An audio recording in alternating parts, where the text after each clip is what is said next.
इंसान चाहे कितना भी बड़ा आदमी बन जाए, चाहे जमालपुर के कोयले के कारखाने का मालिक हो या मुंगेर की आलीशान हवेली का बाशिंदा, पर दिल के किसी कोने में वो अनाम, कच्ची मिट्टी की झोपड़ी और वहां का वो मीठा बड़बोलापन हमेशा जिंदा रहता है।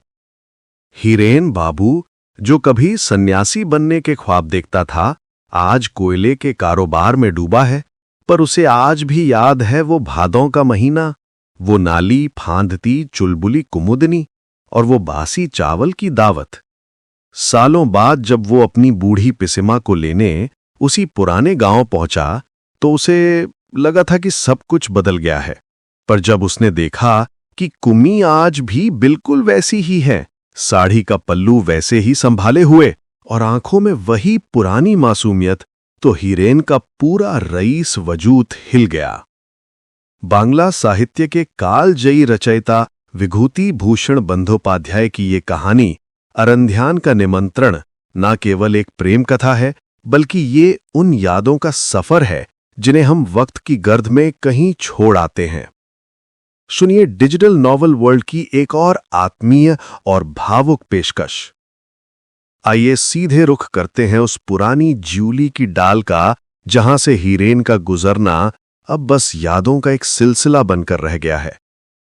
पर देखिए, बांस के झुरमुटों के पीछे से वो कौन है जो आज भी हीरेन दादा का नाम पुकार रही है। कुछ लोगों की फितरत ही बड़ी अजीब होती है कि बिना बात के बकबक किए वे एक पल भी नहीं रह सकते, और अगर उन्हें कोई सुनने वाला मिल जाए तो बस उनकी तो दुनिया ही संवर जाती है।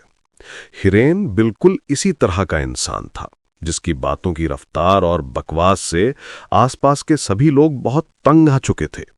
दफ्तर में काम करने वाले उसके तमाम सहकर्मी उसकी इस आदत से इतने परेशान हो गए थे कि कई लोगों को तो मानसिक तनाव होने लगा था और कई तो नौकरी तक छोड़ने का मन बना चुके थे।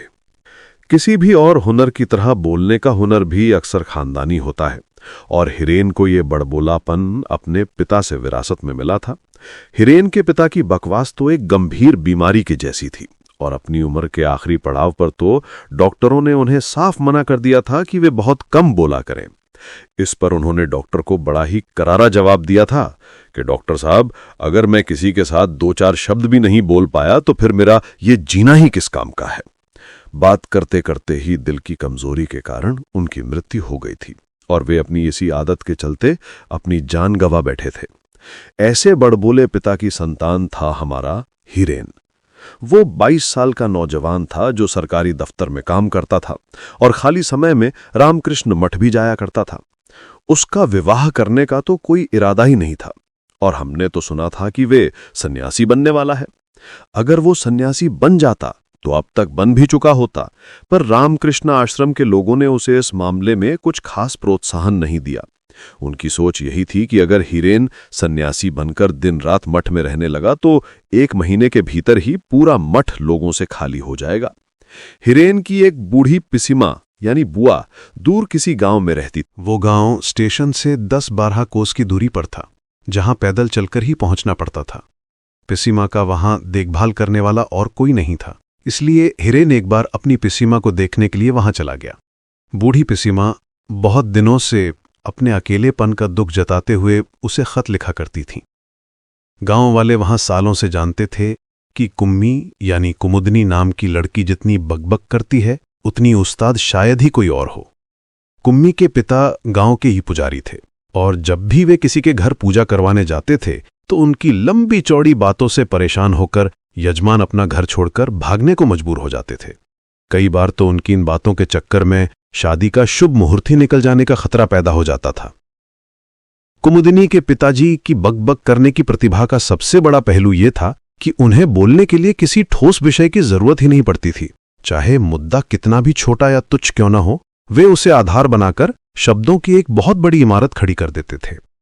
जब तक इंसान के मन में जबरदस्त उत्साह और शक्ति न हो, और साथ ही साथ बातों को तस्वीरों की तरह गढ़ने की अद्भुत क्षमता न हो, तब तक न तो कोई इतनी बकवास कर सकता है और न ही सुनने वालों का ध्यान बांधे रख सकता है।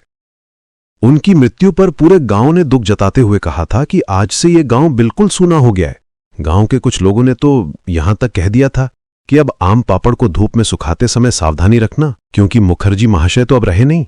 उनका इशारा यही था कि मुखर्जी महाशय की बातों के डर से अब तक उस मोहल्ले में कौवे और चील भी मंडाने से डरते थे। कौन सी जगह है जहां निंदक लोग नहीं होते हैं? सबको यही लग रहा था कि अब मुखर्जी महाशय की बकबक की कमी की वजह से गांव में इन कौवों और चीलों का उत्पात बढ़ जाएगा। लेकिन हाय रे किस्मत, ना तो निंदकों की ये उम्मीद पूरी हुई और ना ही मुखर्जी महाशय के चाहने वालों को दुख मनाने का कोई खास मौका मिला। वे जाते जाते अपनी 8 साल की बेटी कुमी को अपना उत्तराधिकारी बना गए थे। लड़की को अपने पिता से ही बोलने की वो दुर्लभ और अद्भुत प्रतिभा विरासत में मिली थी। इतना ही नहीं, जैसे जैसे वो बड़ी होती गई, लोगों को ये शक होने लगा था कि कहीं ये लड़की तो अपने बाप से भी 2 कदम आगे न निकल जाए। अब उस कुम्मी की उम्र 13-14 साल के करीब हो चुकी है।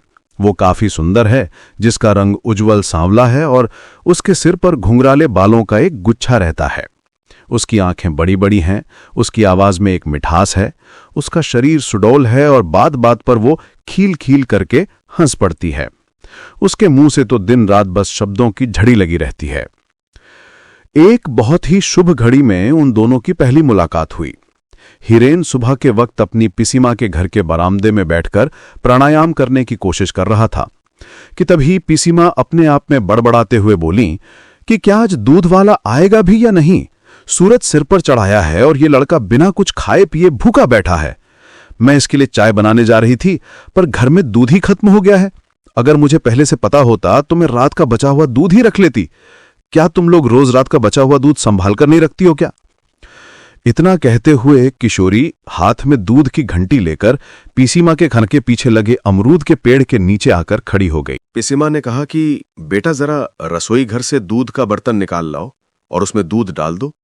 वो किशोरी फुर्ती और चंचलता के साथ रसोई घर में गई और दूध डालकर बर्तन वापस अपनी जगह पर रखकर आम के पेड़ के नीचे खड़ी हो गई। वो हंसते हुए बोली कि सुनिए पिसीमा, क्या आपको पता है कि कल क्या हुआ था? इतना कहकर वो धीरे से खिलखिलाकर हंस पड़ी। पिसीमा ने पूछा कि बताओ क्या हुआ? इस सवाल के जवाब में आम के पेड़ के नीचे खड़ी होकर उस लड़की ने हाथ पैर हिलाते हुए एक लंबी कहानी छेड़ दी।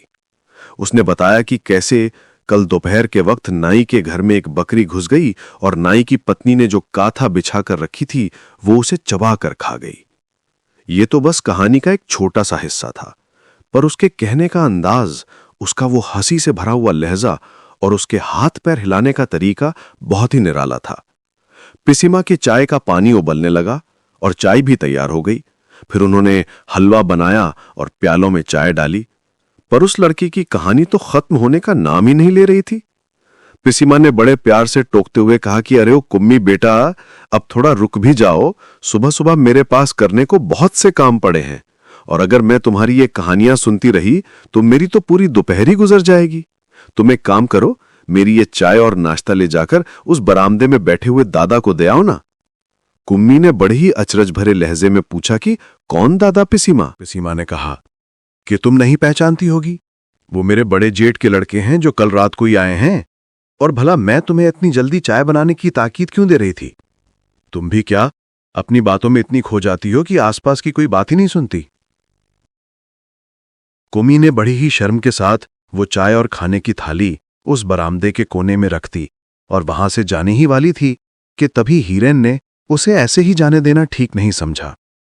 उस लड़की की उस नाई के घरवाली बकरी और कांधा चबाने की कहानी सुनकर वो बहुत ही मुग्ध और हैरान हो गया था और उसे इस बच्ची की वाक्पटुता ने बहुत प्रभावित किया था। हीरेन ने उससे पूछा कि क्यों छोटी बच्ची, तुम्हारा नाम क्या है? उसने बड़े ही संकोच के साथ जवाब दिया कि मेरा नाम कुमुदिनी है। हीरेन ने आगे बात बढ़ाते हुए कहा कि तो क्या तुम्हारा घर इसी गांव में है और क्या तुम उस तरफ वाले मोहल्ले में रहती हो? वो जो तुम बकरी वाली बात बता रही थी वो बहुत ही मजेदार थी और तुम सच में बहुत ही कमाल का बोलती हो। इतना सुनते ही कुमी शर्म के मारे वहां से भाग खड़ी हुई। लेकिन कुमुदिनी को किसी न किसी काम से बार बार वहीं आना पड़ा और धीरे धीरे हीरेन के साथ उसकी जान पहचान भी हो गई। दोनों ही एक दूसरे की बातों और हुनर को देखकर एक दूसरे के मुरीद हो गए थे। दोनों को यही लगता था कि मैंने आज तक तुम्हारे जैसा बेहतरीन सुनने वाला इंसान नहीं देखा है। 3 दिन बाद का आलम यह था कि पिसीमा के घर के सामने वाले आंगन में कुमी खड़ी थी और हीरेन वहां के खंबे का सहारा लेकर बैठा हुआ था, और मैं दोनों घंटों तक एक दूसरे की बातें सुन रहे थे। हीरेन बिना रुके लगातार बोलता जा रहा था और कुमी उसकी बातें सुन रही थी, और जब कुमी बोलना शुरू करती तो हीरेन बहुत ही ध्यान से उसकी हर बात को सुनता रहता था। उस बार हीरेन पिसीमा के घर से 5-6 दिन रुकने के बाद वापस चला आया। कुमी के जाते वक्त उससे मुलाकात ना होने की वजह से हीरेन को बहुत दुख हुआ, पर उसके जाने के बाद कुमी भी 2-3 दिन तक बहुत उदास और गुमसुम रही, और ना तो वो हंस रही थी और ना ही किसी से कुछ बोल रही थी। बूढ़ी पिसीमा के प्रति हीरेन का लगाव अचानक बहुत ज्यादा बढ़ गया था। वो हीरेन जो पिछले 2-3 सालों से कई बार खत लिखे जाने के बाद भी यहां आने का नाम नहीं लेता था, वो बार बार पिसीमा को देखने के लिए आने लगा। ये बात लगभग 2 साल पुरानी है, जब पिसीमा ने हीरेन से कहा था कि बेटा हीरू, अगर तुम आ ही गए हो तो जाते जाते मेरा एक छोटा सा काम भी करते जाओ। तुम जानते हो कि तुम्हारे सिवा मेरा और कोई अपना तो है नहीं जो मुझे देख सके। नरसूपुर के धनी लुहार के पास मेरा जमा की गई जमीन की लगान का एक बड़ा हिस्सा बकाया पड़ा है। तुम एक बार वहां जाके उससे मिलो और इस पैसों के मामले को सुलझा कर आओ ना बेटा। हीरेन तो पिसीमा के घर सिर्फ 2 दिन मौज मस्ती करने और आम खाने के लिए आया था। वो इस भीषण गर्मी के दोपहर में गांव-गांव घूमकर लगान वसूली करने के लिए बिल्कुल नहीं आया था। इसीलिए अगले ही दिन सुबह वो तरह तरह के बहाने बनाकर वहां से चुपचाप खिसक गया था। पर अब वही हीरेन खुद ही बड़े प्यार से एक दिन पूछ बैठा कि पिसीमा, वो नरसूपुर वाले काश्तकार की बकाया लगान का क्या हुआ? अगर वो काम अभी तक नहीं हुआ है तो मुझे लगता है कि इस वक्त तो मैं खुद ही वहां चला जाता हूं। मेरे पास अभी दफ्तर का कोई खास काम भी नहीं है, इसलिए सोच रहा हूं कि तुम्हारा वो काम निपटाकर ही यहां से जाऊं। अपने भतीजे की बदलती हुई नीयत देखकर पिसीमा का मन खुशी से झूम उठा। हीरेन रोज सुबह उठकर नरसूपुर जाता और दोपहर होने से पहले ही वापस आ जाता, और फिर उस घर के अंदर घुसने के बाद पूरे दिन बाहर निकलने का नाम नहीं लेता था। कुमी भी अब अक्सर पिसीमा के आंगन में या फिर आम के पेड़ के नीचे या बरामदे की सीढ़ियों पर बैठी हुई हीरोदा के साथ बातें करती दिखाई दे जाती थी। अब उस मोहल्ले में कौवे और चील भी पहले की तरह उत्पात नहीं मचाते थे। एक रात खूब अच्छी चांदनी खिली हुई थी। कुमी उठते हुए बोली कि अब मैं चलती हूं हीरोदा। हीरेन में कहा कि इतनी जल्दी क्या है, थोड़ी देर और तो बैठो।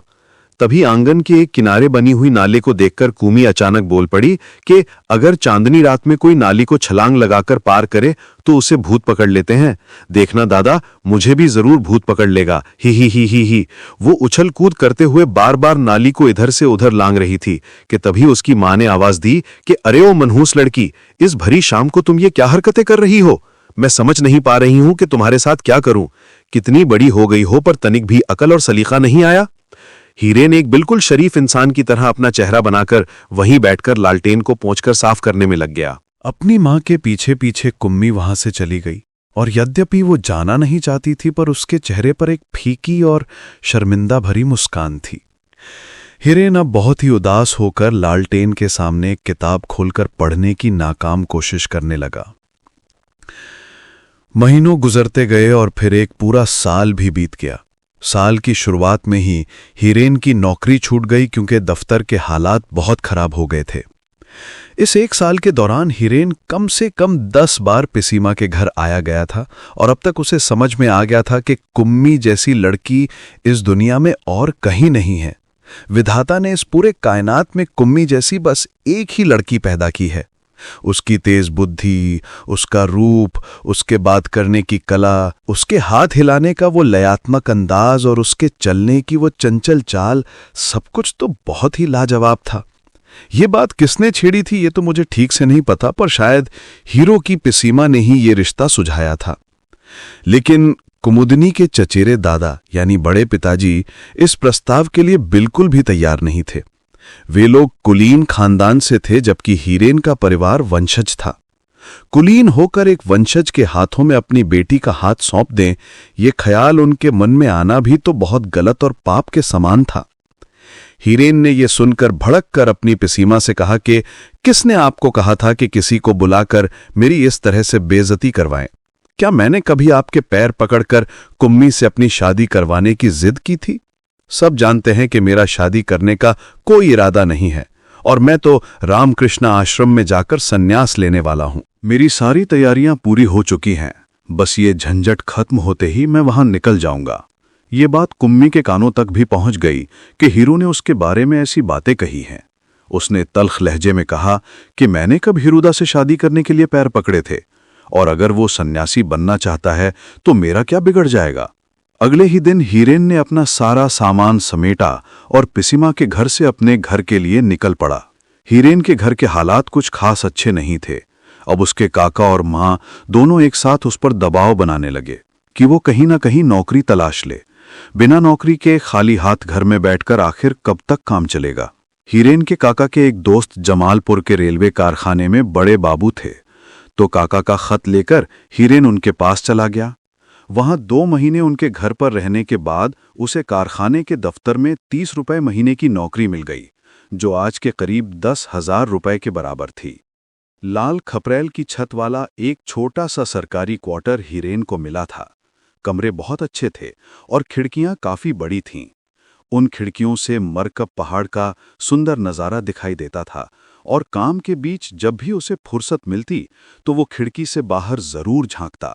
सामने से भाप वाले इंजन धुआं उड़ाते हुए गुजरते थे और शंटिंग इंजन अपनी धातु की आवाज के साथ नीचे की लाइन पर जाकर धुएं के बादल छोड़ते थे। कोयले की कालिख और धुएं से वहां का आसमान और हवा दिन रात ढके रहते थे। एक दिन रविवार की छुट्टी के मौके पर वो और उसके काका के दोस्त के बेटे मणि के साथ मरक पहाड़ के किनारे टहलने निकल पड़ा। मणि एक होनहार लड़का था जिसने हाल ही में पटना यूनिवर्सिटी से बीएससी की थी, और उसके पिता की दिली ख्वाहिश थी कि वो काशी हिंदू यूनिवर्सिटी से इंजीनियरिंग की पढ़ाई पूरी करे।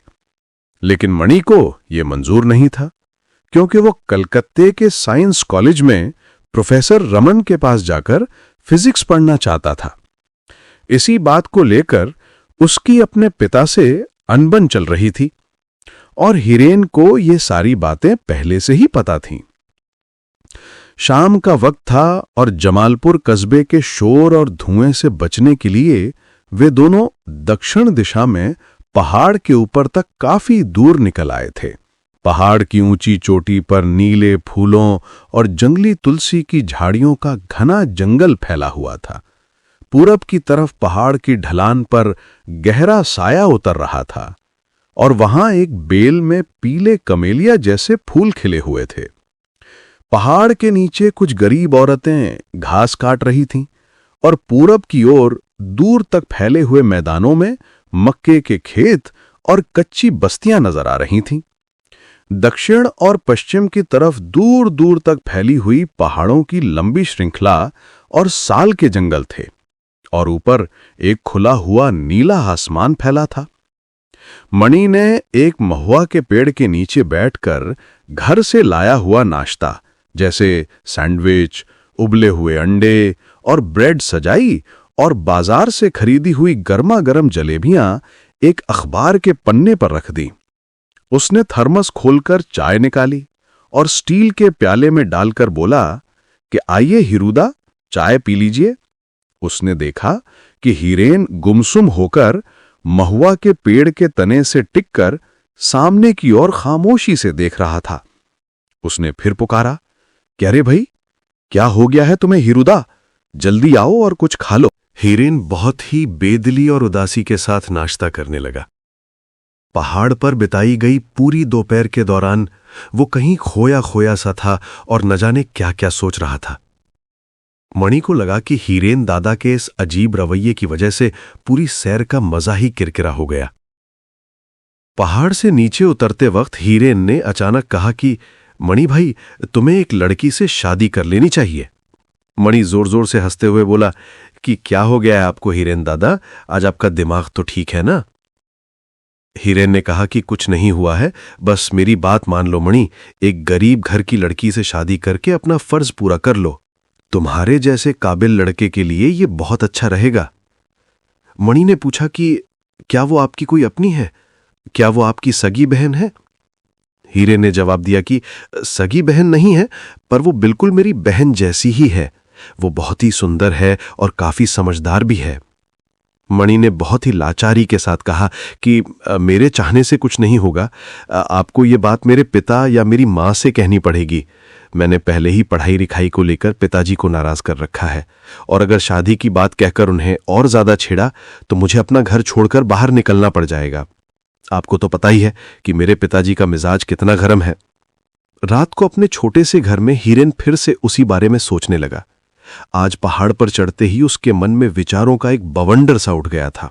सच तो ये था कि वो कुम्मी की यादों को एक पल के लिए भी नहीं भूल पाया था। नीला आसमान, वहां की खामोशी, खिले हुए फूल और जंगली तुलसी की महक, सब मिलकर उसके दिल में कुम्मी की उन हंसती हुई बड़ी बड़ी आंखों की यादें ताजा कर रहे थे। उसे कुम्मी के हाथ हिलाने का वो अंदाज और उसकी वो लगातार चलने वाली मीठी बकबक आज भी साफ याद थी।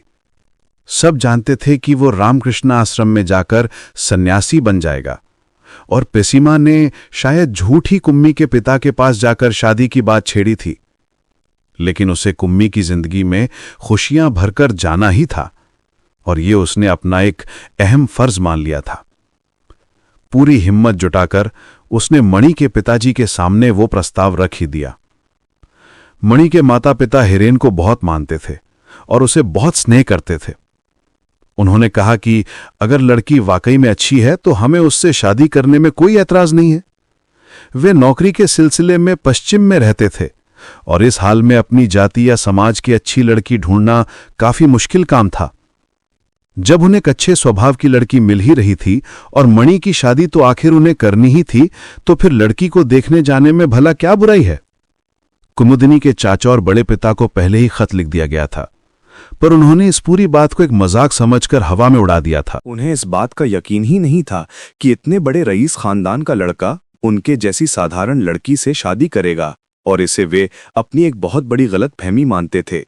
हीरेन की हरकतें भी कुछ ऐसी ही अजीब थीं, पर वो पूजा की छुट्टियों में सचमुच मणि के एक चचेरे भाई को लड़की दिखाने के लिए लेकर आ ही पहुंचा।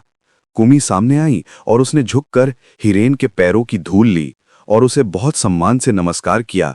हीरेन ने पूछा कि कैसी हो कुमी? उसने कहा कि आप इतने दिनों तक आखिर कहाँ गायब थे हीरोदा? हीरेन बोला कि मैं पश्चिम में जमालपुर में नौकरी कर रहा हूं, और पूरे 7-8 महीने बीत जाने के बाद आज मैं अपने वतन वापस लौटा हूं। कुमी ने बड़ी उत्सुकता से पूछा कि आप अपने साथ किसे लेकर आए हैं? हीरेन ने खांसकर अपना गला साफ करते हुए कहा कि यह मेरे एक दोस्त के बड़े भाई हैं। कुमी ने पूछा कि पर उनका यहां आने का क्या मकसद है? हीरेन ने झिझकते हुए कहा कि वो तो बस यूं ही घूमने फिरने के बहाने आ गए हैं, पर बात कुछ और ही है। कुमी ने टोकते हुए कहा कि आपको और ज्यादा अटकने की जरूरत नहीं है हीरुदा, मैं सब समझती हूं कि आप आखिर ये सब करने की कोशिश क्यों कर रहे हैं। हीरेन ने प्यार से कहा कि अरे ऐसी बात मत करो और जाओ जाकर अपने बाल ठीक से संवार लो। ये लोग बहुत ही भले और रईस इंसान हैं, और जमालपुर में तो उनका बहुत मान सम्मान है। मैंने बहुत मुश्किलों के बाद उन्हें यहाँ बुलाया है, और अगर ऊपर वाले की मर्जी रही तो ये शादी बहुत ही मुबारक साबित होगी। बड़ी मुश्किल से कुम्मी को तैयार करके उसके बाल बनवाए गए और वो लड़की दिखाने की रस्म शुरू हुई। उस रस्म के दौरान ही हीरेन ने उस लड़की की खूबियां गिनाने में कोई कसर नहीं छोड़ी, पर कुम्मी ने वहां अपनी नासमझी का पूरा प्रदर्शन कर दिया, और उसे ये तक नहीं पता था कि पंजाब प्रांत किस तरफ है, और तो और ताजमहल किसने बनवाया था, इस बारे में भी वो पूरी तरह से अनजान निकली। लिखते वक्त उसके हाथ कांप गए और अक्षर टेढ़े मेढ़े हो गए। जब उनसे गाना गाने को कहा गया तो उसने साफ मना कर दिया, जबकि हकीकत में वो बहुत अच्छा गाना जानती थी और उसकी आवाज भी बहुत मीठी थी। लड़की देखने के बाद वे सज्जन फौरन अपनी नाव में बैठकर रेलवे स्टेशन की तरफ रवाना हो गए। उन्हें उसी रात की ट्रेन पकड़कर अपनी ससुराल जाना था, और जाते जाते वे कह गए कि जो भी फैसला होगा वो आपको खत के जरिए बता दिया जाएगा। हीरेन ने उन्हें नाव में बिठाया और वापस लौटकर कुम्मी से कहा कि तुमने ऐसा क्यों कहा कि तुम्हें गाना नहीं आता? ये कितनी बचकानी हरकत थी। वे शहर के रहने वाले लोग हैं और तुम्हारा गाना सुनकर बहुत खुश हो जाते।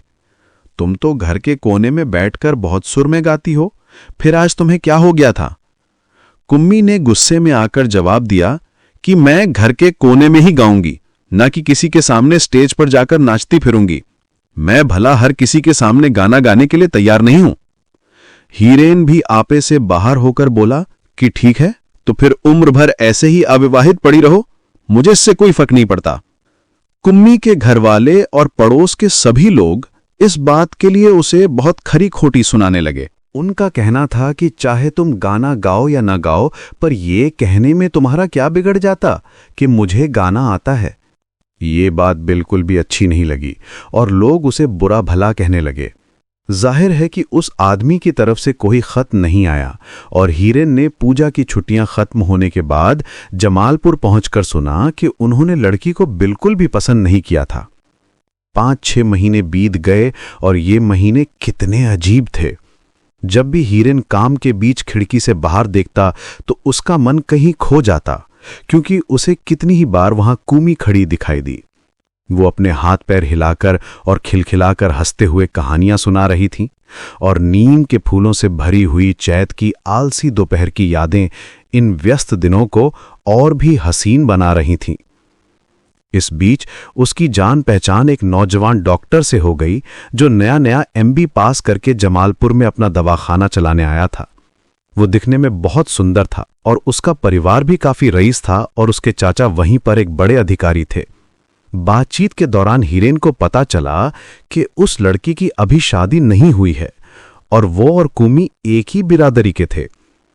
काफी मशक्कत के बाद उसने उस लड़के के चाचा को लड़की देखने जाने के लिए राजी कर लिया। लड़की को देखा भी गया, पर बात आखिरी समय तक जाकर बिगड़ गई, क्योंकि सुनने में आया कि उन्हें लड़की का कुनबा या खानदान पसंद नहीं आया।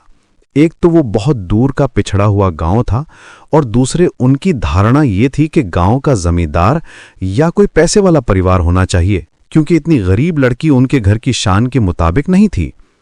करीब 3 महीने बाद हीरेन फिर से शादी का एक नया प्रस्ताव लेकर पिसीमा के घर पहुंच गया। कुम्मी के घरवालों ने कहा कि हीरेन बहुत ही नेक लड़का है और वो कुम्मी के भविष्य के लिए अपनी तरफ से पूरी कोशिश कर रहा है, लेकिन इतने बड़े बड़े रिश्ते लाकर वो आखिर गलती कर रहा है, क्योंकि क्या हमारे नसीब में ऐसे घराने में जाना लिखा है? अगर लड़की पसंद आ भी जाए तो हम भला इतनी मोटी रकम दहेज में कहां से ला पाएंगे? पिछवाड़े के दरवाजे के पास हीरेन की मुलाकात कुम्मी से हुई। कुम्मी ने कहा कि हिरुदा, आप आखिर ये सब पागलपन क्यों कर रहे हैं? मैं शादी नहीं करना चाहती और मैं आपकी दोनों पैरों को छूकर विनती करती हूं कि आप ये सब करना बंद कर दीजिए। हीरेन ने कहा कि अरे मेरी प्यारी बहन, ऐसा मत कहो, क्योंकि जिस जगह का मैंने इस बार इंतजाम किया है वे लोग बहुत ही शरीफ हैं और मुझे यकीन है कि इस बार पक्की बात हो जाएगी। कुम्मी शर्म से लाल होकर बोली कि हिरुदा, आप न जाने क्या क्या बोले जा रहे हैं। मैं रात भर सो नहीं पाती हूं, बस इसी ख्याल में कि बात पक्की होगी या नहीं। और वैसे भी मेरे चक्कर में लोग आपको न जाने क्या क्या भला बुरा कहते हैं, क्या आपको ये नहीं पता? मैं आपके पैर पड़ती हूं हिरुदा, आप बस ये कोशिश छोड़ दीजिए। हीरेन ने उसकी एक न सुनी और लड़के वालों को लेकर वहां पहुंच गया, पर कुम्मी ने किसी भी कीमत पर उनके सामने आने से मना कर दिया। वो जिद पकड़कर बैठ गई। हीरेन अंदर कमरे में गया और पिसीमा से बोला कि आप लोग देरी क्यों कर रहे हैं, जल्दी कीजिए। कुम्मी की मां ने कहा कि बेटा तुम ही अंदर जाकर अपनी बहन को समझा लो, क्योंकि हम तो हार मान चुके हैं। वो ना तो अपने बालों में कंघी लगाने दे रही है और ना ही बिस्तर से उठने का नाम ले रही है, बस चुपचाप पड़ी हुई है। कमरे के अंदर से कुम्मी चिल्लाकर बोली कि आखिर मैं बिस्तर से नहीं उठूंगी तो क्या करूं? मैं बार किसी के सामने सर्कस के जोकर की तरह सज धज कर नहीं आ सकती और मैं किसी की भी परवाह नहीं करती। हिरुदा से जाकर कहो कि अगर उन्हें इतना ही शौक है तो वे खुद ही सज धज कर उनके सामने जाकर नाचे। हीरेन अंदर गया और कड़क आवाज में बोला कि कुम्मी उठो और मेरी बात मानो, जाओ जाकर अपने बाल संवार लो। उसने कहा कि मैं नहीं जाऊंगी। हीरेन बोला कि अगर खुद नहीं उठोगी तो मैं तुम्हारे बालों की चोटी पकड़कर घसीट कर ले जाऊंगा, जल्दी उठो। कुम्मी ने बिना एक भी शब्द कहे बिस्तर छोड़ा और बरामदे में जाकर बाल बनाने बैठ गई। वो अच्छे से सज धज कर तैयार हुई और लड़की दिखाने की वो रस्म भी पूरी हुई, पर नतीजा बिल्कुल वैसा ही निकला जैसे पहले हुआ था। लड़के वाले ये कहकर चले गए कि हम घर पहुंचकर आपको खत के जरिए अपना फैसला बता देंगे, पर सब जानते थे कि उन्हें रिश्ता पसंद नहीं आया। जमालपुर वापस लौटकर हिरेन फिर से अपने काम में जुट गया, पर उसका मन हमेशा किसी और ही ख्यालों में खोया रहता था। कुमी के लिए इतनी सारी कोशिशें करने के बावजूद आखिरकार सब कुछ नाकाम ही रहा, और अब क्या किया जाए ये सवाल उसे कचोटता रहता था। इधर कुमी के घर पर भी अब उसकी साख पूरी तरह से खत्म हो चुकी थी, क्योंकि उसके लाए हुए हर रिश्ते के बाद घरवाले उस पर से अपना भरोसा खो चुके थे। ये होना ही था, क्योंकि जब इतनी बार कोशिशें बेकार गई थीं तो अब वहां जाकर बात छेड़ने की उसमें हिम्मत ही नहीं बची थी। शायद इतने ऊंचे घराने के रिश्ते लेकर जाना ही उसकी सबसे बड़ी भूल थी। कुमी के लिए किसी अच्छे घर की तलाश करने की व्याकुलता में वो ये बात बिल्कुल भूल गया था कि बड़े और छोटे घर का मेल कभी भी नहीं बैठता है। शर्म के मारे उसने पिसीमा के घर जाना भी पूरी तरह से छोड़ दिया था। इस तरह देखते ही देखते जिंदगी के 2-3 साल और बीत गए। अपनी अच्छी चाल चलन और नेक इरादों की बदौलत हिरेन की नौकरी में भी बहुत तरक्की हो गई थी। अब उसका तबादला मुख्य इंजीनियर के दफ्तर में हो गया था और मार्च के महीने से उसकी तनख्वाह बढ़कर 150 रुपए हो गई थी, जो आज के समय में करीब 60,000 रुपए के रुतबे के बराबर है। हिरेन अब वो पुराना हिरेन बिल्कुल नहीं रहा था। इंसान के साथ ऐसा अक्सर होता है और इसमें हैरान होने वाली कोई बात भी नहीं है। रोजाना, हर महीने और हर साल इंसान के शरीर और मन में धीरे धीरे बदलाव आते रहते हैं, और एक दिन ये बदलाव इतना गहरा हो जाता है कि बरसों बाद मुलाकात होने पर भी पुराना इंसान पहचान में नहीं आता। हिरेन भी धीरे धीरे बदल गया था और उसने कुम्मी को भुला दिया था। अब उसके मन में रामकृष्ण आश्रम में जाकर सन्यासी बनने की कोई चाहत भी नहीं बची थी। इसके पीछे एक खास वजह थी जिसे मैं आपको यहां बताता हूं। जमालपुर में ही एक बॉयलर इंस्पेक्टर रहते थे जिनका ताल्लुक हुगली जिले से था, और वे रुड़की से पढ़े लिखे इंजीनियर थे और काफी अच्छी तनख्वाह पाते थे। पर किस्मत की मार देखिए कि उन्हें अपनी 6 बेटियों की शादी करने के लिए अपनी सारी जमा पूंजी लुटा देनी पड़ी थी, और अभी भी एक बेटी की शादी बाकी थी। हिरेन का इस परिवार के साथ बहुत गहरा रिश्ता बन गया था। सुरमा नाम की उनकी बेटी हिरेन के सामने खुलकर आती थी और उसे बड़े प्यार से दादा कहकर बुलाती थी। कभी कभी वो अपनी बनाई हुई पेंटिंग्स उसे दिखाती थी, बातें करती थी और उसे गाने सुनाया करती थी। एक दिन अचानक हिरेन के मन में ख्याल आया कि सुरमा का चेहरा कितना प्यारा है और उसकी आंखें कितनी खूबसूरत हैं, पर तुरंत ही उसने खुद को झिड़कते हुए सोचा कि छी, मैं ये सब क्या सोच रहा हूं और मुझे ऐसी बातें बिल्कुल भी नहीं सोचनी चाहिए। एक और दिन उसे अचानक महसूस हुआ कि कुम्मी के मुकाबले सुरमा ज्यादा सुंदर है और उसका रंग कितना निखरा हुआ है। ये सोचते ही वो अपने ही विचारों से बहुत घबरा गया और सिहर उठा। उसने खुद को समझाया कि नहीं, ये कैसे ख्याल है और मुझे इन सबको अपने मन से सख्ती के साथ बाहर निकाल फेंकना होगा। लेकिन जिंदगी को नकार देना इतना आसान होता तो आज दुनिया गेरुए छोटे वस्त्र पहने हुए साधु सन्यासियों से भर जाती। हिरेन अभी युवा था और उसका मन अभी मरा नहीं था। अतीत की किसी पुरानी और सूखी हुई यादों के कंकाल के साथ अपने आप को बांध कर रखना उसके इस नए और ताजे मन को बिल्कुल भी गवारा नहीं था। कुमी के साथ उसका जो भी रिश्ता था वो जीवन की ताज़ी हवा और रोशनी से दूर रहने के कारण पूरी तरह से सूखकर बेजान हो चुका था। सुरमा से शादी करने के कुछ समय बाद ही उसके पिता की एक दर्दनाक हादसे में मौत हो गई, क्योंकि कारखाने में एक बॉयलर फट गया था। रेलवे कंपनी ने हिरेन की सास को एक बहुत बड़ी और भारी भरकम रकम हर्जाने के तौर पर दी थी। प्रोविडेंट फंड के जो पैसे मिले उनसे बेटी की शादी का सारा कर्ज तो चुका ही दिया गया, और उसके बाद भी 7-8 लाख रुपयों के बराबर की राशि उनके पास बच गई। सुरमा की मां और उसके छोटे भाई की देखभाल करने की पूरी जिम्मेदारी हिरेन पर थी, इसलिए वो सारा पैसा अपने आप ही उसके पास आ गया। हिरेन ने उन पैसों से कोयले का व्यापार शुरू कर दिया और अपनी नौकरी तो नहीं छोड़ी, पर बाद में जब उसे रेल कारखाने का कोयले का ठेका मिला तो काफी मुनाफा हुआ और उसने नौकरी छोड़कर पूरे दिलो जान से कारोबार में कदम रख दिया। सुरमा से ब्याह होने के 4 साल के भीतर ही हीरेन एक बहुत बड़ा कोयला ठेकेदार बन गया था। सास की रकम के अलावा उसने अपने मुनाफे में से भी करीब 15-20 लाख रुपयों के बराबर की पूंजी अपने व्यापार में लगा दी थी। वक्त के गुजरने के साथ हीरेन का रहन सहन और उसके तौर तरीके भी पूरी तरह बदल चुके थे। रेलवे का छोटा क्वार्टर छोड़कर उसने मुंगेर में गंगा नदी के किनारे एक बहुत बड़ा आलीशान मकान किराए पर ले लिया और सबको वहीं ले जाकर बसा दिया। वो रोजाना जमालपुर रेलवे स्टेशन तक आता जाता था और हालांकि अभी उसके पास अपनी मोटर गाड़ी तो नहीं थी, पर वो अपने दोस्तों से कहना शुरू कर चुका था कि अब एक गाड़ी के बिना तो व्यापार को संभालना नामुमकिन सा हो गया है। ये बात व्यापार की जरूरतों के लिए जरूरी थी, ना कि बस दिखावे के लिए। तभी अचानक देश से पिसीमा का एक खत आया कि अब उनके पास ज्यादा दिन नहीं बचे हैं।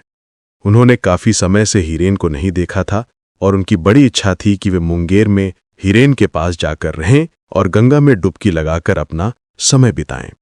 सुरमा ने कहा कि अगर वे आना चाहती हैं तो आप उन्हें जाकर ले आइए। मैंने भी उन्हें आज तक नहीं देखा है और हमारे सिवा भला उनका अपना और है ही कौन। वे काफी बुजुर्ग हो चुकी हैं और जब तक भगवान ने उन्हें जीवन दिया है उन्हें यहीं गंगा के किनारे रहने दीजिए। घर में और कोई ऐसा नहीं था जिसे पिसीमा को लेने भेजा जा सके, इसलिए हीरेन खुद ही अपने पुराने गांव की ओर निकल पड़ा। भादों का महीना चल रहा था और इस बार बहुत भारी बरसात के कारण पूरा इलाका जलमग्न हो गया था। कोला नदी में नाव से जाते वक्त उसने देखा कि पानी इतना ऊपर चढ़ाया था कि आसपास के खेतों में खड़ी धान की फसल पूरी तरह डूब गई थी। गोपालबासी के ताल में पानी इतना बढ़ गया था कि नाव चलाने वाले उस बूढ़े माझी ने कहा कि उसने अपनी पूरी जिंदगी में ऐसा नजारा कभी नहीं देखा था। गोपालबासी और चित्रांगपुर नाम के दोनों गांव लगभग पानी के नीचे समा चुके थे। हालांकि अब आसमान में कोई बादल नहीं थे और शरद ऋतु के सुनहरे मौसम में सूरज की रोशनी से भरे खेत नजर आ रहे थे। पानी की सतह ऊपर उठने की वजह से उसकी नाव सीधे खेतों के बीच से होकर गुजर रही थी और घने जंगलों के किनारे से होती हुई आगे बढ़ रही थी। लंबी लंबी और घनी हरी बेलें नाव की छत से रगड़ खाकर चरमराहट पैदा कर रही थीं और खेतों के बीच में गहरे पानी में छोटी छोटी घास की झुरमुटें किसी टापू की तरह दिखाई दे रही थीं। पिसीमा के गांव में नाव के पहुंचते पहुंचते दोपहर ढल चुकी थी। यहां नदी के किनारे काफी ऊंचे हैं, इसलिए बाढ़ का पानी ऊपर तक नहीं पहुंच पाया था और दोनों किनारों पर घने जंगल खड़े थे। एक तरफ तो पानी में गहरी छाया तैर रही थी और दूसरी तरफ तेज धूप खिली हुई थी। जंगल की वो सौंधी महक, नदी के पानी की छल छल करती आवाज, बांस के झुरमुटों में से सोने की तरह चमकते हुए नए निकले बांस के कोंपल और शरद ऋतु की उस दोपहर की गहरी छाया में सब कुछ बहुत ही जाना पहचाना सा लग रहा था। ये सारे दृश्य उसे बरसों पुराने एक चेहरे की याद दिला रहे थे, जो भले ही समय की धूल में थोड़ा धुंधला हो गया था, पर उसके सिवा किसी और का ख्याल तक मन में नहीं आता था। नदी के घाट से उतरकर जब वो गांव के रास्ते पर आगे बढ़ा तो वो चेहरा धीरे धीरे उसके दिलो दिमाग में साफ साफ उभरने लगा और साथ ही याद आई हाथ हिलाकर बातें करने की वो अनोखी अदा और वो अनगिनत बकवास। सच्चाई ये है कि इस दुनिया में कोई और उस अंदाज में बातें करने का हुनर नहीं रखता था। सुरमा तो कहीं बहुत दूर किसी अवास्तविक दुनिया में कहीं खो गई थी और उसकी मौजूदगी के प्रभाव से ये इलाका बिल्कुल बाहर था। यहाँ की तो घर की मालकिन और देवी बस एक ही थी जिसका इस पूरे गांव पर एक छत्र राज था, और सुरमा तो यहाँ की इन वादियों पर नदी, मैदानों और परिंदों के लिए एक अनजान चेहरा थी। हीरेन खुद भी अपने मन की इस बदली हुई हालत को देखकर बहुत हैरान हो रहा था। पिसीमा ने हमेशा की तरह उसे इतने बरसों बाद देखकर खूब आंसू बहाए। वे पहले से काफी बूढ़ी हो गई थीं, पर अभी भी वे पूरी तरह लाचार नहीं हुई थीं और अपने काम खुद कर लेती थीं। वे हीरेन के लिए खाना बनाने ही जा रही थीं कि उसने कहा कि पिसीमा, आपको कष्ट करने की कोई जरूरत नहीं है, मैं बस थोड़े से चिवड़े खा लूंगा, आप शाम को ही खाना बनाना। कई बार कोशिश करने के बावजूद वे कुम्मी के बारे में पिसीमा से एक शब्द भी नहीं पूछ पाया। थोड़ी देर आराम करने के बाद जब सूरज ढलने लगा तो वो हाट के पास स्थित मधु डॉक्टर की डिस्पेंसरी में जाकर बैठ गया। मधु डॉक्टर की दाढ़ी और बाल अब सफेद हो चुके थे और वे अपने हाल ही में मरे हुए एक बेटे की कहानी सुनाने लगे। गांव के स्कूल के वे बुजुर्ग शिक्षक आज भी वहां मौजूद थे और अभी भी उसी पुराने जोश के साथ वे अपनी गणित की महारत और स्कूल के पुराने सब इंस्पेक्टर महीम बाबू के किस्से सुना रहे थे। महीन बाबू करीब 35 साल पहले इस इलाके में काम करते थे और अब तो शायद वे इस दुनिया में भी नहीं रहे होंगे, लेकिन आज भी ये कहानी गांव में मशहूर है कि एक बार वे स्कूल की जांच करने आए थे और खुद ही गणित का एक सवाल देकर उसे हल नहीं कर पाए थे।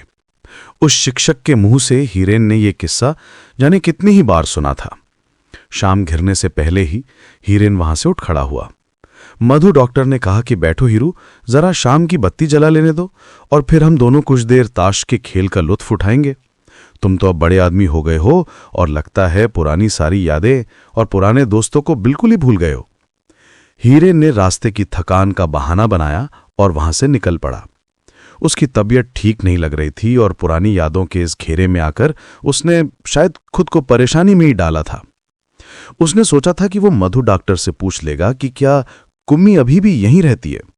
उन दोनों के घर एक ही मोहल्ले में थे और कुम्मी मधु डॉक्टर को काका कहकर बुलाया करती थी। कुम्मी के बारे में उसे बस इतनी ही खबर मिली थी कि उसके बड़े पिताजी का करीब 5 साल पहले निधन हो गया था और अब उनके चचेरे भाइयों ने उन लोगों को घर से अलग कर दिया है। वो गुमसुम सी हालत में रास्ते पर चल रहा था और उसे पता ही नहीं चला कि कब वो कुम्मी के मोहल्ले में और ठीक उनके घर के सामने आ पहुंचा है। वही पुरानी ज्यूली की डाल है जिस पर एक बार सांप चढ़कर पक्षी के बच्चों को निगल रहा था और कुम्मी ने दौड़कर उसे इसकी खबर दी थी, जिसके बाद उसने पत्थर मारकर सांप को भगाया था। गांव के हर पेड़ की हरियाली, घास फूस और ढलती शाम की उन छायाओं में कुम्मी की मौजूदगी का एहसास बसा हुआ था। इन्हीं शामों में तो वो कुम्मी के साथ बैठकर कितनी ही लंबी बातें किया करता था। वो चुपचाप उस पेड़ के नीचे कुछ देर तक खड़ा रहा और खामोश यादों में डूबा रहा। तभी सामने के रास्ते से 20-22 साल की एक युवती 2 गायों की रस्सी थामे हुए वहां से गुजरी। जब वो कुम्मी के घर के पास वाले बांस के झुरमुट के करीब आई तो हीरेन ने उसे पहचान लिया कि वो कुम्मी ही है। पहले तो उसे कुछ समझ नहीं आया और वो किसी पत्थर की मूर्ति की तरह वहां जम गया। क्या सच में वो कुम्मी ही है जो इतनी गैर मुतवक्के तौर पर उसके सामने खड़ी है? इसमें कोई शक नहीं कि वो कुम्मी ही थी, पर वो अब काफी बड़ी हो गई थी। हीरेन ने अचानक आगे बढ़कर कहा कि कुम्मी, कैसी हो तुम? क्या मुझे पहचान सकती हो? कुम्मी सहम गई और अंधेरे की वजह से वो उसे ठीक से देख नहीं पाई और बोली कि कौन है वहां? मैं हीरेन हूं। कुम्मी हक्का बक्का रह गई और एक पल के लिए उसके मुंह से एक शब्द भी नहीं निकला। थोड़ी देर बाद उसने झुककर हीरेन के पैरों की धूल माथे से लगाई और उसकी आंखों में झांकते हुए पूछा कि हीरुदा, आप कब आए और इतनी बरसों तक आखिर कहाँ थे? क्या आप जमालपुर में ही थे? मैं आज दोपहर को ही यहां पहुंचा हूं। हीरेन के पास अब कहने को कुछ नहीं बचा था और वो बस एकटक कुम्मी की सूरत को निहारता रहा। कुम्मी के माथे पर सिंदूर था, हाथों में शंख की चूड़ियां थीं और उसने एक थोड़ी पुरानी सी साड़ी पहन रखी थी और वो 7 साल पहले वाली चंचल लड़की अब बिल्कुल नहीं रही थी। वो हंसी मजाक करने वाली लड़की अब कहीं खो गई थी और उसकी जगह एक उदासी भरी मूरत खड़ी थी, पर उसका चेहरा अभी भी उतना ही दिलकश था। चेहरे की बनावट में इतने सालों बाद भी कोई खास बदलाव नहीं आया था। कुम्मी ने बड़ी मासूमियत से कहा कि हीरुदा, आप हमारे घर चलिए ना। आपसे करने के लिए मेरे पास बहुत सारी बातें जमा हो गई हैं जिन्हें मैं आपसे कहना चाहती थी, पर आप तो फिर कभी इस रास्ते पर आए ही नहीं। वो कुम्मी आज भी बिल्कुल वैसी ही थी और उसकी बातों में पुरानी यादों जैसी मिठास वापस लौट आई थी। हीरेन ने सोचा कि बेचारी को शायद इतने दिनों तक कोई सुनने वाला नहीं मिला था, इसीलिए उसका चेहरा इतना मुरझा गया था। तुम पहले चलो कुम्मी। नहीं हीरुदा, आप ही पहले चलिए। 4-5 साल का एक बच्चा बरामदे में बैठकर मुरमुरे खा रहा था और कुम्मी को देखते ही वो बोल पड़ा कि देखो, मां आ गई है। हीरेन, बैठो, मैं तुम्हारे लिए बैठने का पीढ़ा लाती हूं। और मां भी घर पर नहीं है, वे राय साहब के घर गई हैं क्योंकि कल वहां लक्ष्मी पूजा है और उन्हें खाना बनाने के लिए बुलाया गया है। मैं तो बच्चे को मुरमुरे देकर गाय को तालाब के किनारे चराने गई थी। हाय रे हिरुदा, कितने बरसों बाद तुमसे मुलाकात हुई है। तुम बैठो और बताओ कि तुम क्या खाओगे, क्योंकि मुझे पता है कि तुम्हें मुरमुरे और भुने हुए चने बहुत पसंद हैं। तुम यहीं बैठो, मैं बस अभी दिया जलाकर चूल्हा सुलगाती हूं और गरम गरम चना भून कर लाती हूं। घर में नारियल भी रखा है और चने भी मौजूद हैं। वो मिट्टी का घर बिल्कुल वैसा ही था जैसा पहले था। कुम्मी वैसे ही शाम का दिया जला रही थी जैसे बरसों पहले करती थी, जब हीरेन उसके घर बैठकर देर रात तक बातें किया करता था। पर अब इन सब चीजों के बावजूद हालात बहुत बदल चुके थे और उन दोनों के बीच एक गहरी खाई पैदा हो गई थी। कुम्मी दीपक दिखाकर धान भूनने बैठ गई। थोड़ी देर बाद उसने हीरेन को खाना परोस दिया और ठीक पुरानी यादों की तरह उसके सामने बैठकर गप्पे लड़ाने लगी। उसके हाथ हिलाने के अंदाज और उसकी बातों का वो सिलसिला सब कुछ बिल्कुल वैसा ही था। कुम्मी बहुत सारी बातें करती गई और हीरेन एक टक उसकी तरफ देखता रहा और उसकी नजरें उस चेहरे से हटने का नाम ही नहीं ले रही थी। कुम्मी भी उसे ही निहार रही थी। हीरेन ने थोड़ा हिचकिचाते हुए पूछा कि कुम्मी, तुम्हारी शादी आखिर कहाँ हुई है? कुम्मी ने बड़ी शर्म के साथ अपनी नजरें झुका लीं और बस इतना ही बोली कि सामटा में। ये तो बहुत अच्छी बात है। फिर कुम्मी ने पूछा कि हिरुदा, आप यहां कितने दिनों तक ठहरेंगे? हीरेन ने जवाब दिया कि रुकना तो मुमकिन नहीं है, क्योंकि मैं अपना काम अधूरा छोड़ के आया हूं और मुझे कल ही पिसीमा को लेके वापस जाना होगा। उन्हीं के बुलावे पर मैं उन्हें लेने के लिए यहां आया हूं। कुम्मी ने जिद करते हुए कहा कि नहीं हिरुदा, आप ऐसा बिल्कुल नहीं कर सकते।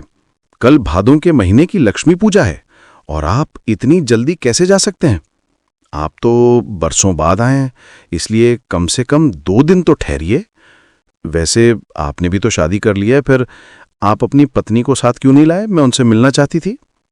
हीरेन ने बताया कि मेरे 2 बेटे और 1 बेटी है। कुम्मी ने बड़ी मासूमियत से पूछा कि हिरुदा, क्या आपको मेरी कभी याद आती थी? सच तो यह था कि उसे कुम्मी की याद बहुत ज्यादा तो नहीं आती थी, पर आज अचानक उसकी यादें सुरमा और जमालपुर की सारी जिंदगी से भी ज्यादा गहरी और हसीन लगने लगी थी। अमीर घर की बेटी सुरमा सच में उसके मन की वैसी साथी नहीं थी जैसी ये कुम्मी है, क्योंकि इसके साथ तो हर तरह से उसका तालमेल बैठ जाता है। वैसे उसे सुरमा के लिए कलकत्ता से महंगी मद्रासी साड़ियां खरीद कर ले जानी थी, क्योंकि उसने जाते समय ही कहा था कि जब आप गांव जा रहे हैं तो लौटते समय मेरे लिए पूजा के कपड़े जरूर ले आना। यहां गांव में अच्छी चीजें नहीं मिलती और दाम भी बहुत ज्यादा वसूलते हैं। दूसरी तरफ कुम्मी ने एक फटी हुई और थोड़ी पुरानी सी साड़ी पहन रखी थी। नहीं, वो इस गरीब घर की लक्ष्मी को इतने महंगे तोहफे देकर उसका अपमान बिल्कुल नहीं करेगा। कुम्मी अपनी बकवास जारी रखे हुए थी। बरसों बाद आज ही उसे असली खुशी महसूस हुई थी, क्योंकि गरीबी और एक रस जिंदगी की तमाम परेशानियों के बीच आज शाम को वो बचपन की उन हसीन यादों में पूरी तरह खो गई थी। 2 घंटे बाद कुम्मी की मां लौट आई और उन्होंने आते ही कहा कि अरे वाह, तुम दोनों यहां साथ बैठे हो। मुझे अपनी दीदी के मुंह से पता चला कि हीरेन आ गया है, इसलिए मैं तुरंत उनसे मिलने चली गई थी। कल पूजा लक्ष्मी है तो इसीलिए राय साहब के घर जाकर खाना बनाने में थोड़ी देर हो गई। तुम कैसे हो मेरे बेटा हीरेन? कुम्मी हर वक्त बस तुम्हारी बातें करती रहती है और आज दोपहर में भी मुझसे कह रही थी कि माँ, अगर हीरेन दादा नदी में ये बाढ़ देखते तो बहुत खुश होते और ये खस की घास भी देखकर उसे बहुत अच्छा लगता ना माँ। मैं तो बस ये सुनकर ही फौरन बीदी के घर की ओर दौड़ पड़ी थी। वहां तुम्हें न पाकर मुझे लगा कि तुम पक्का हमारे घर ही आए होगे। अच्छा तुम बैठो बेटा, मैं जल्दी से तालाब से कपड़े धोकर और नहा कर आती हूं। कुम्मी, जरा मुझे मेरा तौलिया तो पकड़ा देना। मैंने उस बच्चे के लिए कांसे की थाली में सब्जियां लाकर रखी हैं, सो उसे जल्दी से खाना खिला दो। तुम्हें पता है बेटा हीरेन, मैंने इसकी शादी सामटा के एक लड़के से कर दी है। वह लड़का दुकान पर थोड़ी बहुत तनख्वाह पर मुंशी का काम करता है और उनकी कमाई से घर का गुजारा भी बमुश्किल चल पाता है। ऊपर से उसकी भाई की पत्नी यानी देवरानी बहुत ही झगड़ालू किस्म की है और वो मेरी बेटी को पेट भर खाना तक नसीब नहीं होने देती।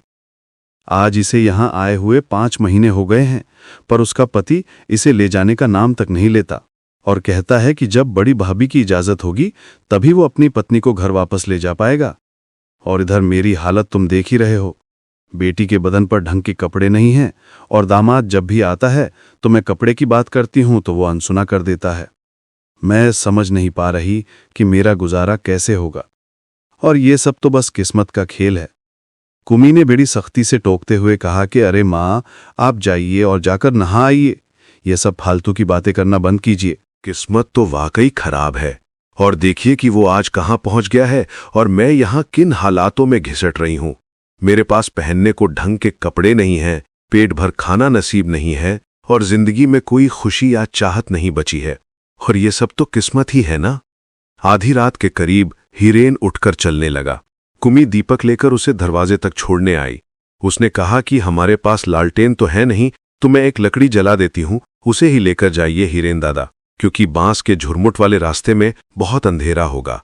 सुबह होते ही कुमी पिसीमा के घर आई और उसने आवाज लगाई कि हिरेन दादा क्या चल रहा है।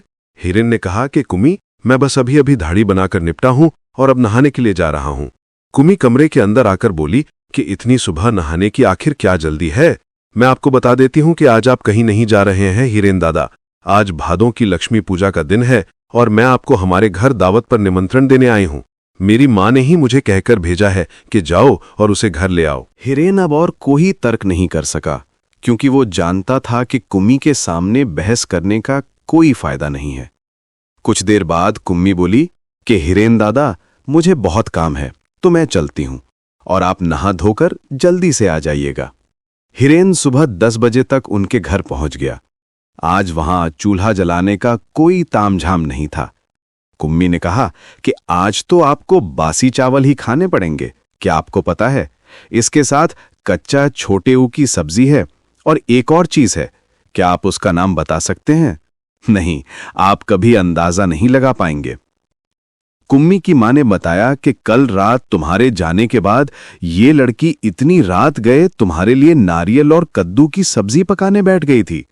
उसने कहा कि मां, हिरेन दादा को ये बहुत पसंद है, सो मैं चाहती हूं कि कल सुबह उन्हें खाने को दूं, इसलिए मैं इसे आज रात ही पका कर रख लेती हूं। कुम्मी नहा धोकर जब बाहर आई तो उसने एक धुली हुई साड़ी पहन रखी थी और मुमकिन है कि यही एक साड़ी उसके पास सबसे अच्छी हो। वो चंचल और वाचाल लड़की अब शायद वैसी नहीं रही थी, क्योंकि आज दिन की रोशनी में उसे देखकर हिरेन को लगा कि उसका चेहरा पहले से भी ज्यादा हसीन हो गया है, पर उसकी आंखों में एक शांत मातृत्व का भाव झलक रहा था जो हिरेन ने पहले कभी नहीं देखा था। कुम्मी काफी गंभीर और संयमित हो गई थी, और हालांकि उसके बाल बांधने का तरीका और चेहरे का नूर अब भी वही था, फिर भी वो कुछ बदली हुई लग रही थी। उम्र के साथ वो नन्ही सी लड़की कहीं खो गई थी और हिरेन को लगा कि उसके सामने जो कुमी बैठी है उसका बहुत सा हिस्सा वो अभी भी नहीं पहचान पाया है। पर कुछ देर साथ बैठने के बाद हिरेन की ये गलतफहमी दूर हो गई, क्योंकि उसके सामने जो कुमी आई थी वो बिल्कुल वही बचपन वाली चंचल किशोरी थी। उसकी जो बातें हिरेन को जानी पहचानी लगती थीं, वो सब धीरे धीरे बाहर आने लगीं, और जो हिस्सा अनजाना था उसने उसे बखूबी छिपाए रखा। कुमी के चेहरे पे जो मुस्कान थी वो वाकई बहुत कमाल की थी। हिरेन के मन में अब ना तो कोई पुरानी दीवानगी बची थी और न ही कोई आसक्ति, बस एक गहरी ममता और हमदर्दी का भाव था। ये एक अजीब सा एहसास था कि वो कुमी को खुश करने के लिए अपनी हर एक चीज न्यौछावर कर सकता था। कुमी बैठी हुई पुरानी यादों को बार बार दोहरा रही थी। क्या आपको याद है हिरेन दादा, जब एक बार मछुआरों के बांस के झुरमुट में वो दलदली रोशनी जली थी और वो भादों का ही महीना था? और क्या आपको वो चारू पाठ की किताब याद है? हिरेन को सब कुछ अच्छी तरह याद था। गांव के लोग डर के मारे दुबके हुए थे और उनका मानना था कि वो दलदली रोशनी कोई भूत है और जो भी उसे देखने जाएगा उसका बुरा होगा। हिरेन ने हिम्मत दिखाई और उसे देखने के लिए आगे बढ़ा, और कुमी भी उसके पीछे पीछे होली थी। हिरेन ने डांटते हुए कहा था कि क्यों पीछे चली आ रही हो कमबख्त कहीं की, भूत तुम्हें पकड़कर खा जाएगा। कुम्मी ने मुंह चढ़ाते हुए जवाब दिया था कि हूं, भूत मुझे क्या खाएगा, वो तो तुम्हें ही पकड़कर खाएगा, और क्या? वो रोशनी सच में भूत होती है? क्या मैंने चारू पाठ की किताब नहीं पढ़ी है कि वो तो बस एक तरह की गैस होती है? क्या आप सुनना चाहते हैं कि मैं क्या कहूं? बहुत से लोगों को यकीन है कि वो एक तरह की प्रेत यूनी है, पर हकीकत में ऐसा कुछ भी नहीं है। हिरेन ने उसे धमकाते हुए कहा था कि अपनी ये चारूपाठ की बातें बंद करो और अंधेरे में मुझे ये सब ज्ञान देकर डराओ मत। अगले ही पल कुम्मी खिलखिलाकर हंस पड़ी और बोली कि हिरेन दादा, आपने क्या कहा कि आपको डर लग रहा है? अगर आपको इतना डर लगता था तो आप यहां आए ही क्यों थे? अगर आपने चारूपाठ की वो किताब पढ़ी होती तो आपको इतना डर नहीं लगता। और क्या आपने वो कभी नहीं पढ़ी है? वो सारी पुरानी बातें ही थी।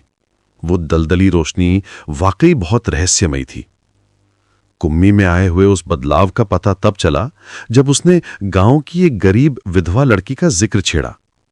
पहले कुम्मी कभी इस तरह की बातें नहीं करती थी, पर अब वो दूसरों का दुख दर्द समझना सीख गई थी।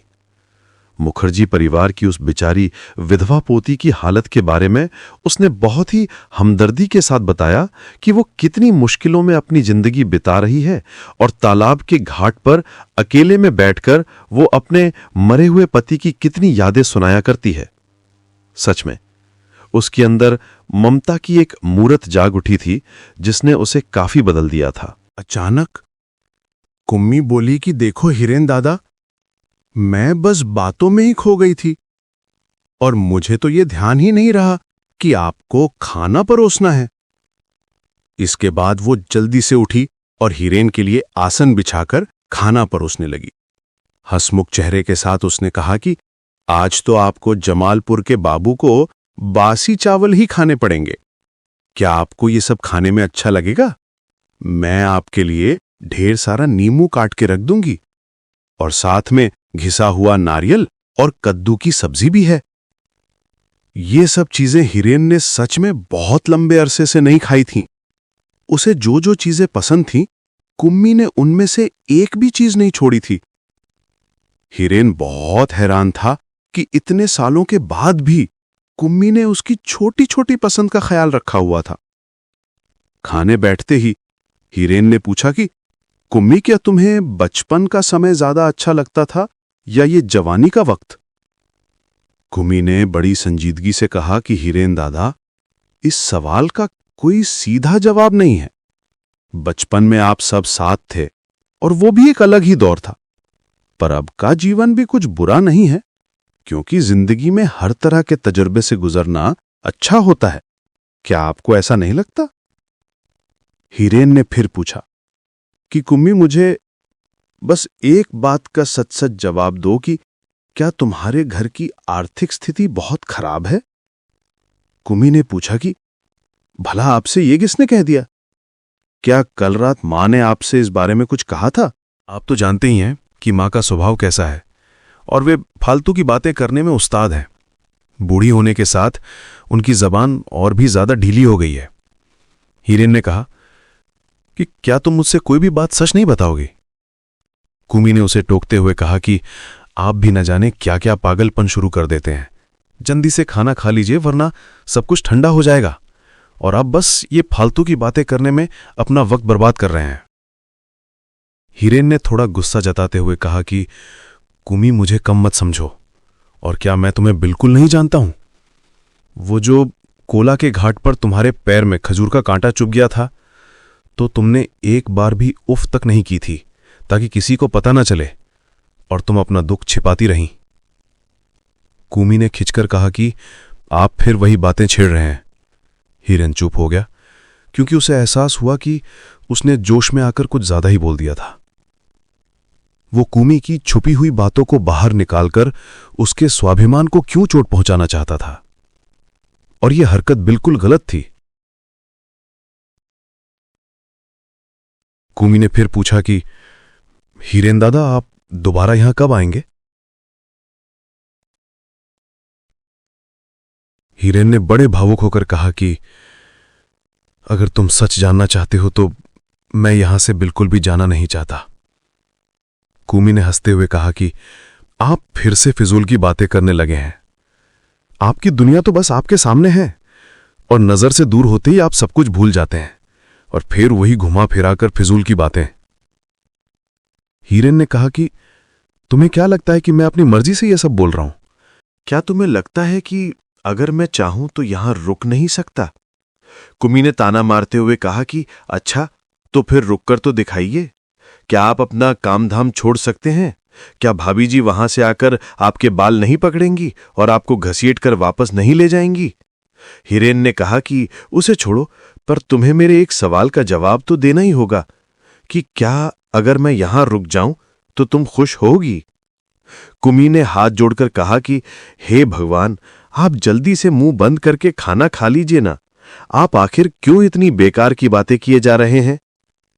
हिरेन ने बड़े ही दुखी मन से कहा कि क्या तुम मेरे इस सवाल का जवाब भी नहीं दोगी? मैं ये सोच तक नहीं सकता कि तुम इतनी ज्यादा बदल गई हो। पर चलो, कोई बात नहीं। कुमी हंसते हुए लगभग लुढ़क सी पड़ी और बोली कि हिरेन दादा, आपकी आदतें बिल्कुल नहीं बदली। वही पुरानी बातें, वही आपका रुखाई से कहना कि अच्छा ठीक है, और छोटी छोटी बातों पर गुस्सा हो जाना अभी तक बरकरार है। अगर मैं आपसे कोई बात कहूं तो आप खुद सोच लीजिए कि क्या आप जानते हैं कि मैं आपके उस सवाल का क्या जवाब दे सकती हूं? जरा गहराई से सोचकर तो देखिए, तो आपको पता चल जाएगा कि मैं बिल्कुल नहीं बदली हूं, बल्कि आप खुद पूरी तरह से बदल चुके हैं। हिरेन में कहा कि कुमी, तुम इतनी बकवास करने के बजाय बस 2 शब्दों में साफ साफ जवाब क्यों नहीं दे देती? और मैं भला तुम्हारी इस वाक्पटुता का मुकाबला कैसे कर सकता हूं? नहीं भला आप मेरा मुकाबला कैसे कर पाएंगे, क्योंकि आपको तो बिल्कुल भी बोलना नहीं आता है। क्या तुम ये बात दिल से कह रही हो? कुमी ने बड़ी भावुकता से कहा कि हिरेन दादा, मेरा मन तो कर रहा है कि मैं फूट फूट कर रो पड़ूं, क्योंकि आप सच में इतने ज्यादा बदल गए हैं कि अब मैं आपको पहचान नहीं पा रही हूं। आप जाइए, और अब मैं आपके किसी बात का कोई जवाब नहीं दूंगी, क्योंकि आप तो अपनी अक्लमंदी का बड़ा गर्व किया करते थे ना। कुमी, तुम बिल्कुल भी गुस्सा मत करो, और शायद बहुत सारे कामकाजों के बीच उलझकर मेरी वो बारीक समझ खत्म हो गई है। खैर, जो भी हो, ये जानकर मुझे बहुत सुकून मिला कि तुम अब भी वैसी ही हो। अब आप मेरी बात मानिए और वो खीर खा लीजिए। मैं आपके आगे हाथ जोड़ती हूं, और कुछ देर के लिए अपनी ये बकवास बंद कीजिए। आपकी इन फिजूल की बातों के चक्कर में आपने पेट भर खाना तक नहीं खाया है। अगले दिन कुमी ने आकर उसका बिस्तर और संदूक ठीक से लगा दिया। वो घाट तक साथ आई और उसने हिरेन और पिसीमा को नाव में बिठाया। नाव जब घाट से काफी दूर निकल गई, तब भी कुमी वहीं किनारे पर खड़ी रही। नदी के दोनों किनारों पर दूर दूर तक सन्नाटा था, और दोपहर की धूप आज बहुत ज्यादा तेज थी, और आसमान का नीला रंग कुछ अजीब सा गहरा था, जिसमें बादलों का नामो निशान तक नहीं था। गंगा के पानी में किनारे पर लगे हुए छोटे छोटे झाड़ पूरी तरह डूब चुके थे। पानी की धार में जलकुंभी के बैंगनी फूल किनारे से चिपके हुए दिखाई दे रहे थे, और उन्हीं झाड़ियों से होकर उसकी नाव आगे बढ़ रही थी। झाड़ियों की छांव में जलमुर्गियां चर रही थीं, और पानी में डूबे हुए गन्ने के खेत स्रोत की रफ्तार के साथ थर-थर कांप रहे थे। नाव की छत के नीचे पिसीमा गहरी नींद में सो गई थी। भादों की वो निस्तब्ध दोपहर थी, और नाव के तख्ते पर बैठे बैठे हिरेन ना जाने क्या क्या सोच रहा था। काश अगर वो इस गांव में रह पाता तो कैसा होता। शायद वो मधु डॉक्टर की तरह हाट के किनारे अपनी एक छोटी सी दवा की दुकान खोल लेता। काश उसने कभी डॉक्टरी की पढ़ाई कर ली होती। लौटते वक्त उसे कलकत्ता से पूजा की खरीदारी करनी थी, और उसके पास करीब 45,000 रुपए के बराबर की बड़ी रकम थी। आते वक्त उसने बड़े उत्साह के साथ सुरमा से एक लंबी लिस्ट बनवाई थी। इंसान के भीतर एक साथ कई इंसान बसते हैं, और जमालपुर वाला हिरेन और ये हिरेन दोनों अलग अलग थे। वो बैठे बैठे बस एक ही तस्वीर के बारे में सोचे जा रहा था कि वो कुमी की रसोई में बिना चूल्हा जलाए हुए खाने पर बैठी थी। उसकी आंखों के सामने बस वही एक तस्वीर बार बार घूम रही थी। कुमी का वो सवाल उसके कानों में बार बार गूंज रहा था कि हिरेन दादा, क्या आपको मेरी याद आती थी? क्या कुमी अब भी ठीक वैसे ही हाथ पैर हिलाकर बातें करती है जैसे वो बचपन में किया करती थी? सच पूछो तो मुझे किसी और के साथ बात करने में वो सुकून और खुशी महसूस क्यों नहीं होती? सूरमा के साथ भी तो मैं दिन भर कितनी ही बातें करता रहता हूं। पर कुम्मी की उन बातों में जो अपनापन था वो कहीं नहीं है। तभी रेलगाड़ी की तेज और गूंजती हुई सीटी की आवाज ने हिरेन के ख्यालों को झकझोर कर रख दिया। उसने देखा कि सामने स्टेशन का घाट दिखाई दे रहा है। सिग्नल नीचे गिरा हुआ है, जिसका मतलब है कि डाउन ट्रेन के आने में अब शायद ही कोई देर बची हो। समाप्त।